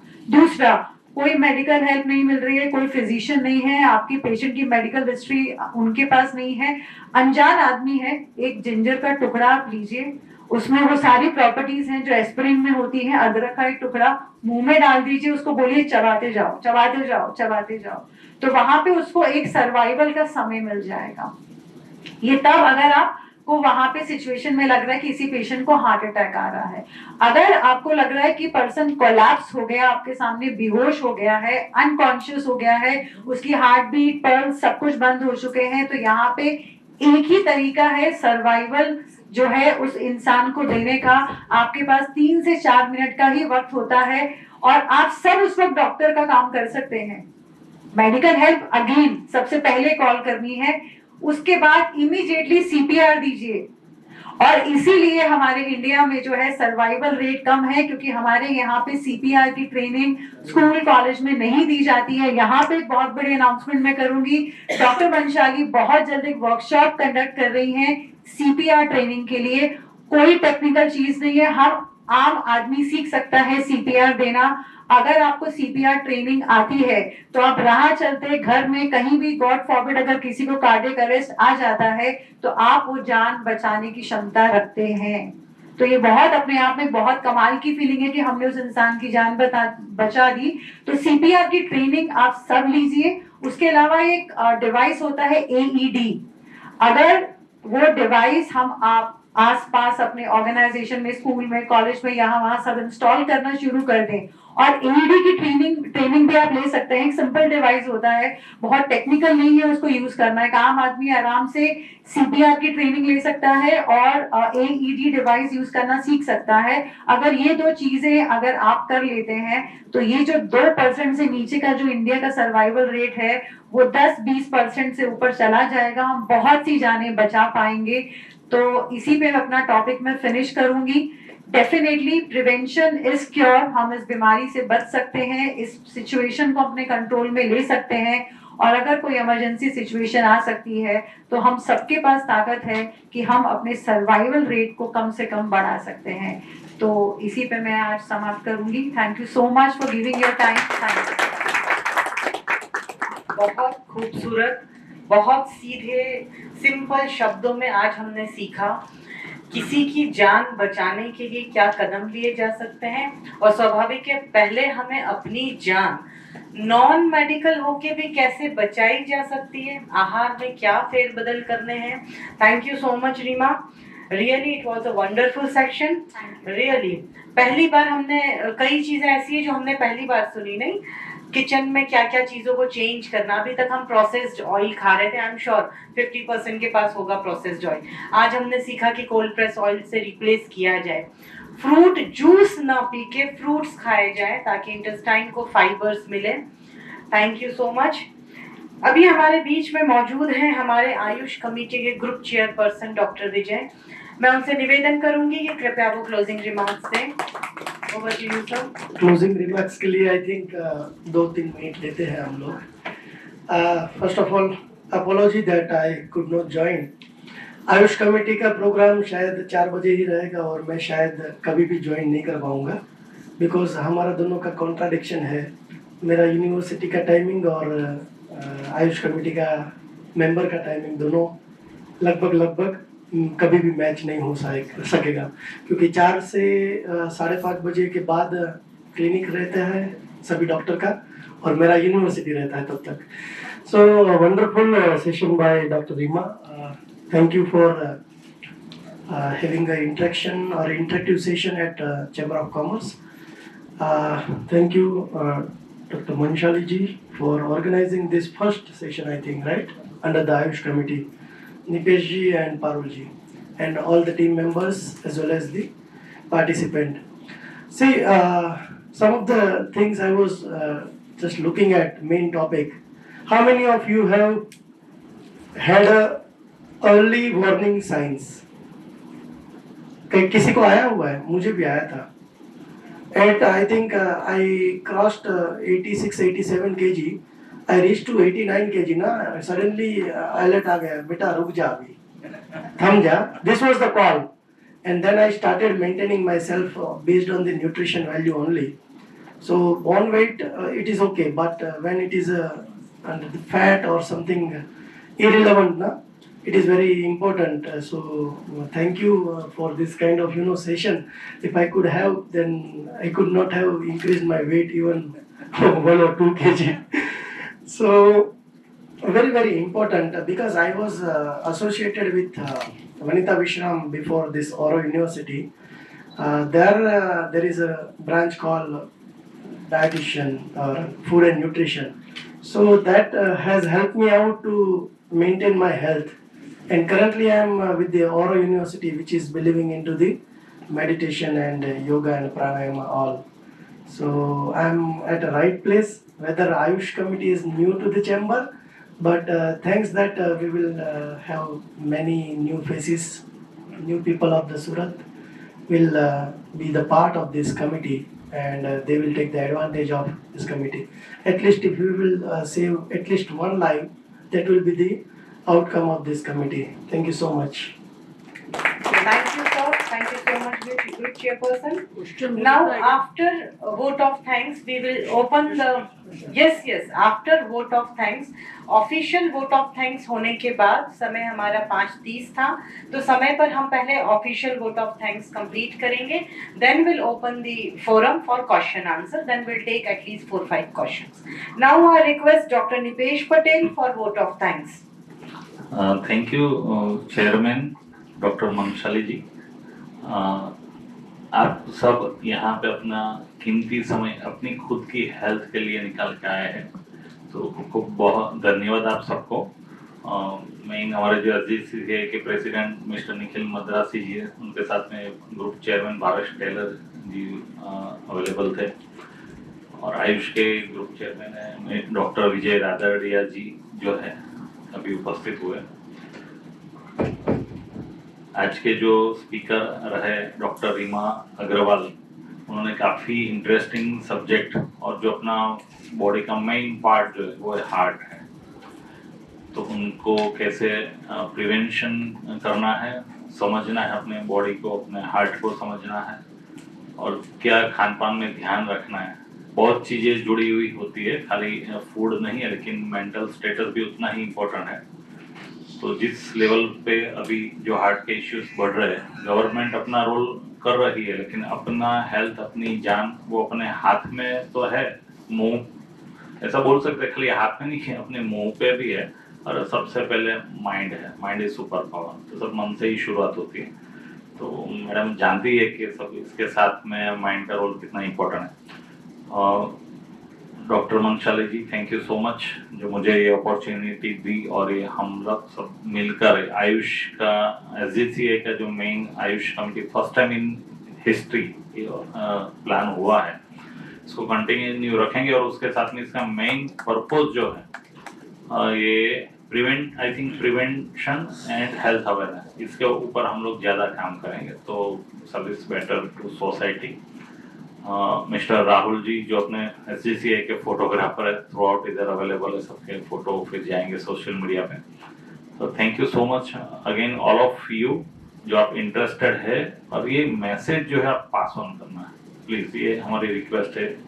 जो भी मैसेज हेल्थ के ऊपर आएगा वो आपको अपनाना है, समझना है, फॉलो करना है. आपके जितने भी ग्रुप्स हैं उसको पास ऑन करिए, ताकि उनकी भी आरोग्य की रक्षा हो, और हमारा उद्देश्य जो SGCCI का प्रिवेंशन एंड हेल्थ अवेयरनेस, वो हम उसमें अच्छी तरह काम कर सकते हैं. Thank you so much. As a guest speaker doctor Reema Agarwal ji, जैसे आपने वर्कशॉप कहा है, तो हम आगे वो भी ध्यान रखेंगे. Thank you so much all of you, and stay healthy, fit and young forever. Thank you. अभी जिनको कोई समय नहीं है और कहीं पे जाना है तो वो ऑफिशियली जा सकते हैं. Thank you for starting this new trend. बाकी जिनको क्वेश्चन है तो we can help. Yes, thank you, sir. So, yeah. Direct question. So we are shifting. We are opening the forum for question answer. We'll take a few questions. Then we'll have a 2 next meeting announcement as well. Yes. Thank you for the wonderful session. Food पे आपने सिर्फ oil का ही part लिया madam. मैं एक request करूंगा कि एक सेशन पूरा फूड पे लीजिए, क्योंकि हमारे जो मसाले हैं ना, स्पेशली काली मिर्च, ये खुद बहुत हेल्दी, तो एक सेशन तो आपको लीजिए. अच्छा, ये मेरा निवेदन है. सिर्फ फूड पे एक सेशन अच्छा खासा हो जाएगा तो बहुत बड़ा प्रिवेंशन आएगा. देन ये आपने जो इकोस्प्रिन बताया, आई एम सॉरी, एस्पिरिन, हाँ इकोस्प्रिन सेम चीज, एस्पिरिन 150 mg. अब ये क्या है कि इनकेस अगर हेमरेज है मामूली जरा सा, क्योंकि हेमरेज के भी सिम्टम्स कभी कभी सिमिलर टाइप के आते हैं, TIA भी हो सकता है, और वो हेमरेज की वजह से भी पैरालिटिक अटैक हो सकता है. तो ये हम कैसे समझें, क्योंकि अगर हम किसी हेमरेज वाले को अगर एस्पिरिन दे देंगे तो उसको तो काउंटर इफेक्ट हो जाएगा. एब्सोल्युटली, तभी मैंने ये चीज बहुत क्लियरली कहा था कि वो सिर्फ उसी सिचुएशन में दी जा सकती है जहां पे आपके जो फैमिली डॉक्टर हैं, आपके फिजिशियन जो आपके पेशेंट की पूरी फैमिली हिस्ट्री जानते हो अच्छे से, वो ये डिसीजन ले सकते हैं, आप नहीं. तो ये चीज मैंने क्लियर की थी कि ये आप जो है नहीं कर सकते हैं. बट हाँ, ginger is something which you can do, क्योंकि उसका कोई साइड इफेक्ट नहीं है। और जैसे आपने कहा स्पाइसेस 100%, इनफैक्ट कोलेस्ट्रॉल का सबसे आसान जो जिसे हम कहेंगे रेमेडी है, ये एक सीक्रेट रेमेडी मैं आपसे शेयर करती हूँ। शुद्ध देसी घी आप लीजिए, काली मिर्च के 5 दाने, उसको आप अच्छे से जो है आप शुद्ध प्योर जो गाय का घी रहता है उसमें आप उसको भून लीजिए और सुबह खाली पेट उसको अच्छे से चबाइए जब तक वो पूरा आपका सलाइवा में मिक्स होके अंदर ना चला जाए। ये कोलेस्ट्रॉल का सबसे बढ़िया रेमेडी है, कोई स्टैटिन की जरूरत आपको नहीं पड़ेगी। हाँ, और दूसरे आपको डाइटरी चेंजेस करने होंगे, वरना एक तरफ आपने काली मिर्च लिया, दूसरी तरफ आपने जाके फिर ट्रांस फैट फिर डाल दिया, तो वो कोई उसका मीनिंग नहीं है। हालांकि एक कोई भी छोटा सा स्टेप कुछ ना कुछ कंट्रीब्यूट तो कर ही जाएगा, कुछ नहीं तो शायद 10% ट्रांस फैट को काट देगा, लेकिन प्लाक तो फिर भी बनेगा। तो टर्मरिक जो है, जिसमें हम कर्क्यूमिन जो हमारा उसमें जो कंपोनेंट होता है, पूरा जो कंपाउंड होता है, वो पूरी तरह से एंटीबैक्टीरियल भी है और उसमें बहुत सारे जो है रेमेडीज हैं शरीर को क्योर करने के। तो फूड तो बहुत पावरफुल मेडिसिन है।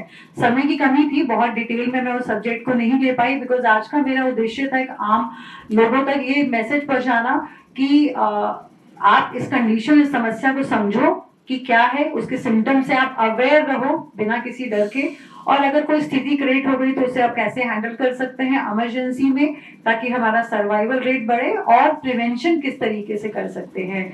तो डेफिनेटली आपकी रिक्वेस्ट मैं ध्यान में रखूंगी। वी विल ट्राई कि फूड के ऊपर हम एक सेशन लें, क्योंकि स्पेशली इंडियन फूड जो है बहुत ही पावरफुल है और वो पूरी तरह से मेडिसिन का काम करता है। Thank you. लेकिन जैसे सडनली हुआ है, कोई किसी को ये सिम्टम आए हैं और हम उसके फैमिली डॉक्टर तक नहीं पहुंच पा रहे हैं और टाइम लग रहा है, तो आपने जैसा बताया वैसे भी ये 3-4 मिनट का ही टाइम रहता है, क्योंकि पहले जी बिल्कुल, सडन कार्डियक अरेस्ट में तो सिर्फ सीपीआर ही तरीका है और कोई तरीका नहीं है उस इंसान को उस वक्त सर्वाइवल देने का। क्योंकि देखिए ज्यादातर के अमूल लोग कंफ्यूज हो जाते हैं। अब आप इमेजिन करिए, पेशेंट है, उसकी हार्ट बीट बंद हो गई, पल्स रेट बंद हो गया, सांस लेना बंद हो गया, तो लोगों को लगता है कि अब ऑन द स्पॉट डेथ हो गई, हम क्या ही कर सकते हैं। बट ऐसे सिचुएशन में हार्ट को रिवाइव किया जा सकता है, बशर्ते आप विद इन 2 मिनट्स वो आप जो है सीपीआर या फिर एडी के थ्रू आप उनको वो आप ट्रीटमेंट दे पाए। और फिर बाकी मेडिकल एक्सपर्ट्स अपना काम तो करेंगे ही, क्योंकि मेडिकल हेल्प तो चाहिए ही, लेकिन सर्वाइवल रेट बचाने का तरीका कार्डियक अरेस्ट में यही है, सीपीआर। तो इसीलिए मंशाली जो है हमारी सीपीआर के एक वर्कशॉप भी रखेंगे, आप सब अटेंड करिएगा, बहुत ही मीनिंगफुल है, मैं खुद अटेंड करूंगी। तो ये हम सबको आना चाहिए, स्कूल कॉलेज लेवल पे, इंस्टीट्यूशंस में, सबको मुझे लगता है कि सीपीआर की ट्रेनिंग मिलनी चाहिए, जिस तरह से ये हमारे जो केसेस बढ़ रहे हैं। So, ma'am, is it possible to have 3 more session in this year? Quarterly? Definitely, sir. Okay, so We are privileged. Ayush Committee Chairperson, it is our humble request from the SGCCI to please have the quarterly session, and let's make a trend of health awareness series. Like a health committee is organizing on every Sunday, they are having one session. So similarly, Ayush Committee should organize such kind of program on every quarter. So the same speaker, let us call, and she will continue the entire process here. Definitely privilege is mine. आज हमारे प्रधानमंत्री नरेंद्र मोदी जी ने जो है इतना बड़ा एक initiative लिया है आयुष का, तो आज हमारी आयुष कमेटी भी फॉर्म हो गई है, जैसे कहा कि हिस्ट्री में पहली बार। तो अगर मुझे ये सम्मान, मुझे ये अपॉर्चुनिटी मिलती है कि मैं कोई भी अपनी जो भी लिमिटेड नॉलेज अगर मैं आप सबके साथ शेयर करके समाज में कोई भी चेंज ला पाऊँ, तो I will be totally grateful, I will be happy to do so. मैं हमेशा अवेलेबल रहूंगी, और अच्छी बात है अब मैं सूरत में परमानेंटली सेटल हो रही हूँ, तो definitely I will make my self available. Privilege is mine. Thank you. Thank you. Anyone else?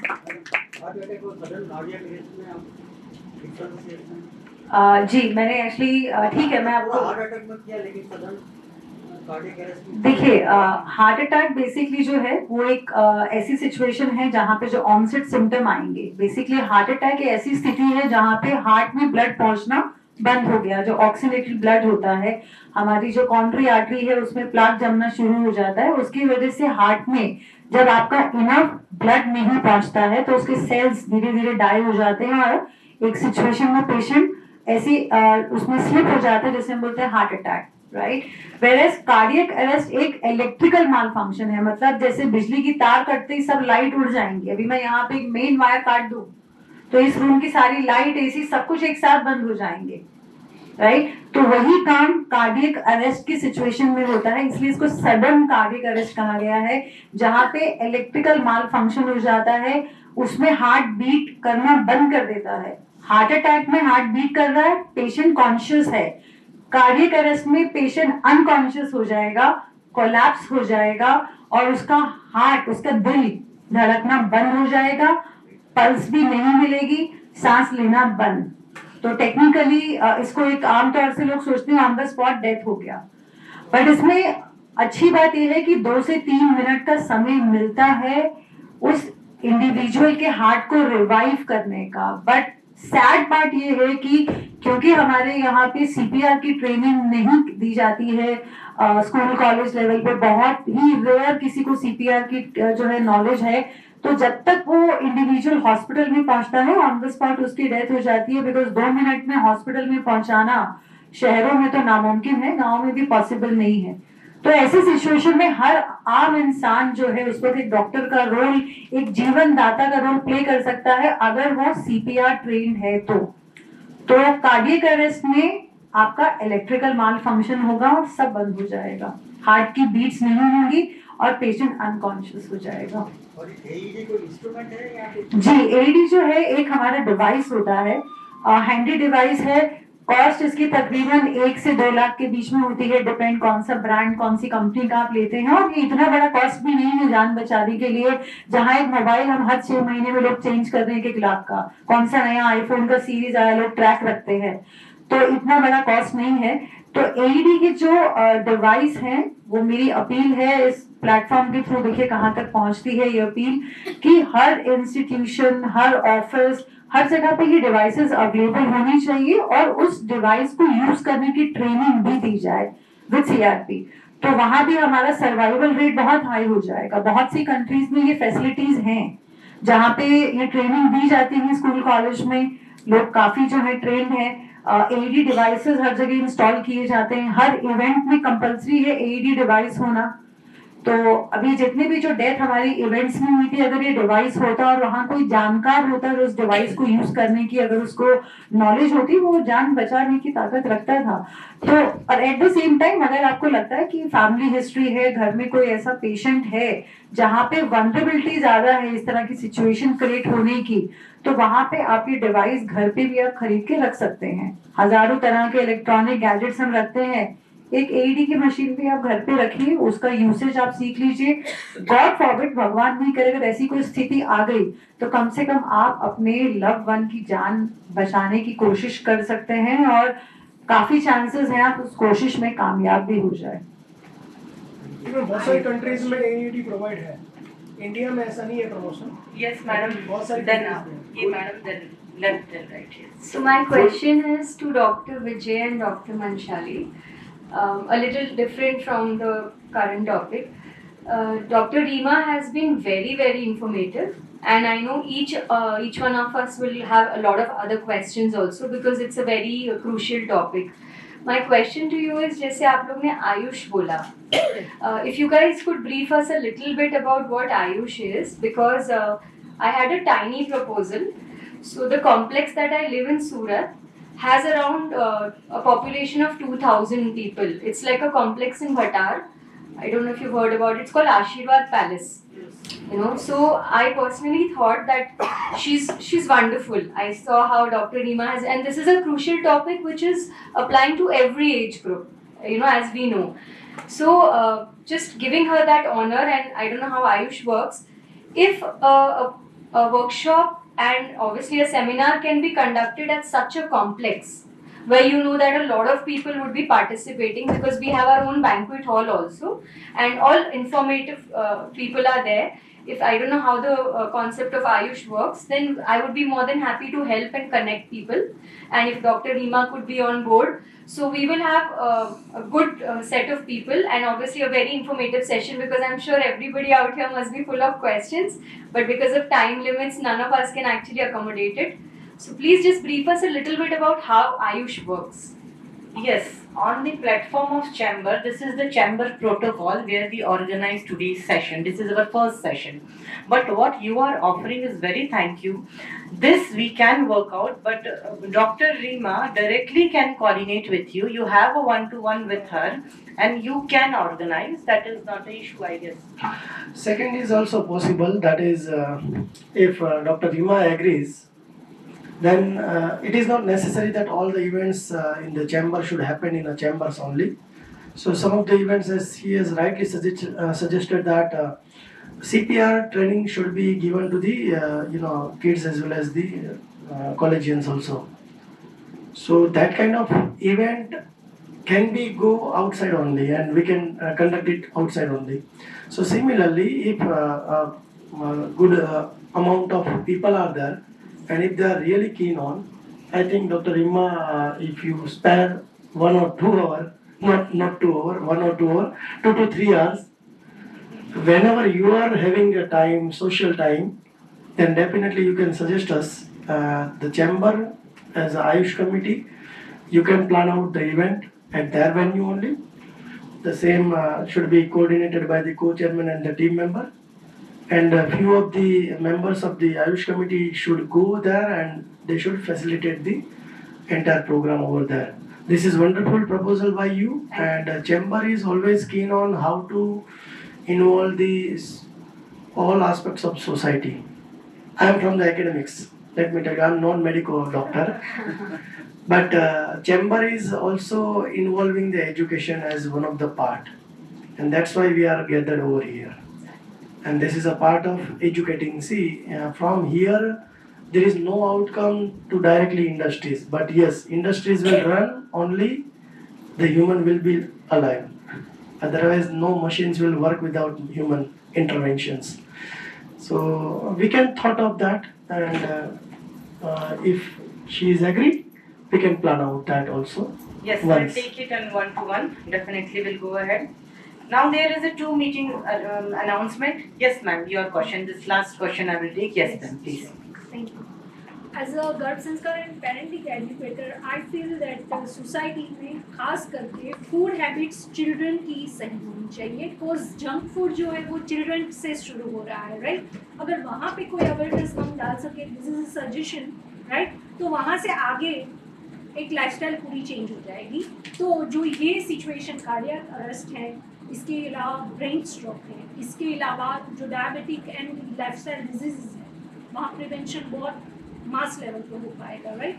And दूसरी एक चीज़ है, ये ब्रेन स्ट्रोक हो रहा है तो कौन सी ऐसी फूड हैबिट है जिसकी वजह से वो डायरेक्ट सेकेंड्स में पूरा हो जाएगा?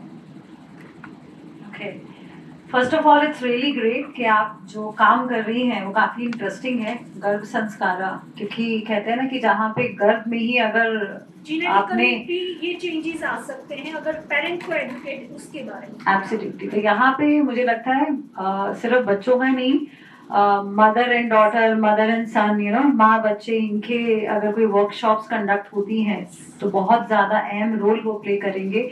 क्योंकि आजकल ये चीज़ मैं ऑब्जर्व कर रही हूँ, पहली चीज़ तो ये है कि बहुत सारी फीमेल्स को कंसीव करने में ही प्रॉब्लम हो रहा है, बहुत सारे उनके जो है इश्यूज क्रिएट हो रहे हैं, राइट? उसके बाद अगर कंसेप्शन हो जाता है तो फीटस में बहुत सारी इश्यूज आजकल देखने में आ रहे हैं, जिसे हम बर्थ डिसऑर्डर या जेनेटिक डिसऑर्डर्स का नाम देते हैं.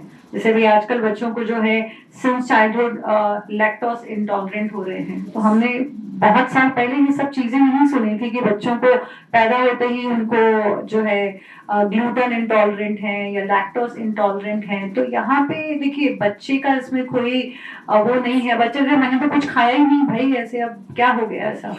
तो वहाँ पे मदर का रोल था, फादर का भी रोल था, क्योंकि स्पर्म की क्वालिटी भी अनफॉर्चुनेटली ड्रॉप हो रही है.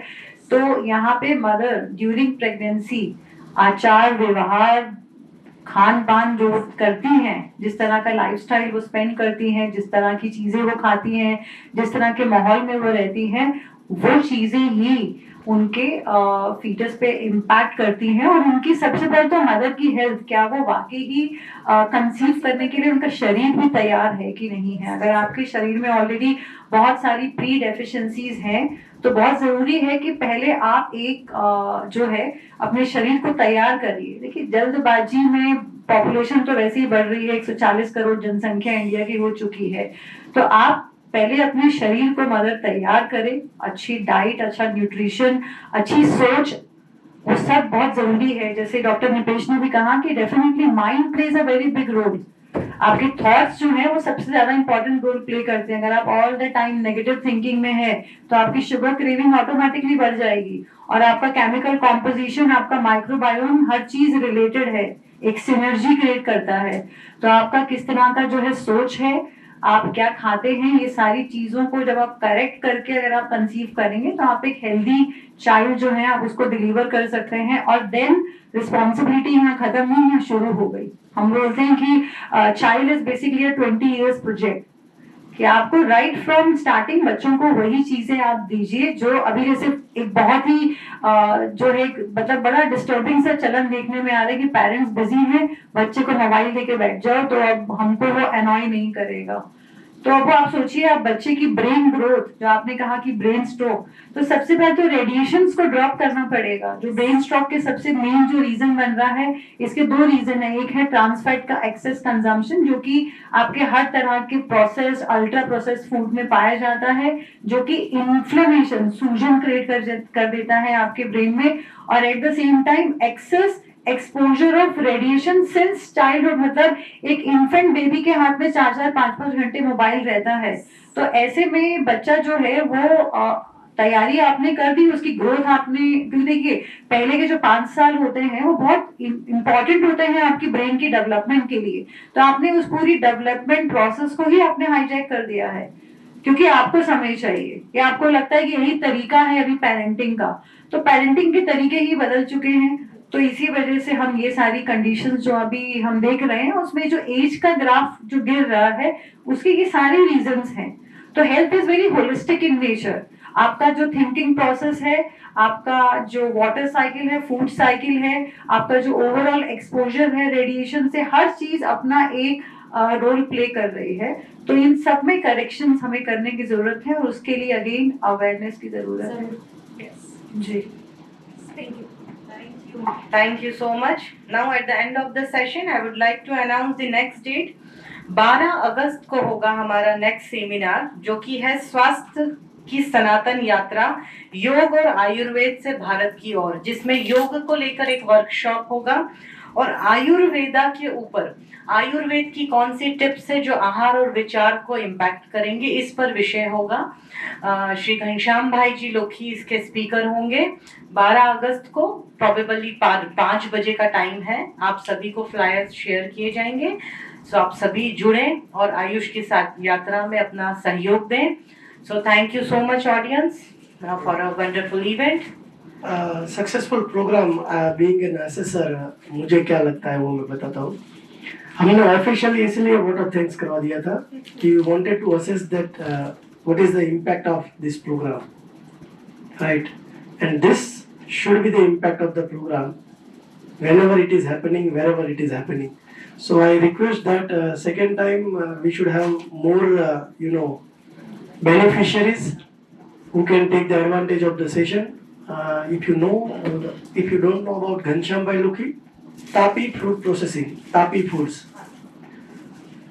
अपनी बेटी को टूटी फ्रूटी पसंद था, tutti frutti from the pineapple, and he has started that in 1999, and the legacy is continuing today also with the taking care of the health in the center. He has created all the products. You will have the wonderful interaction with him also. So as a group chairman, I am inviting you all along with your colleagues as well as the well wishers. Thank you so much.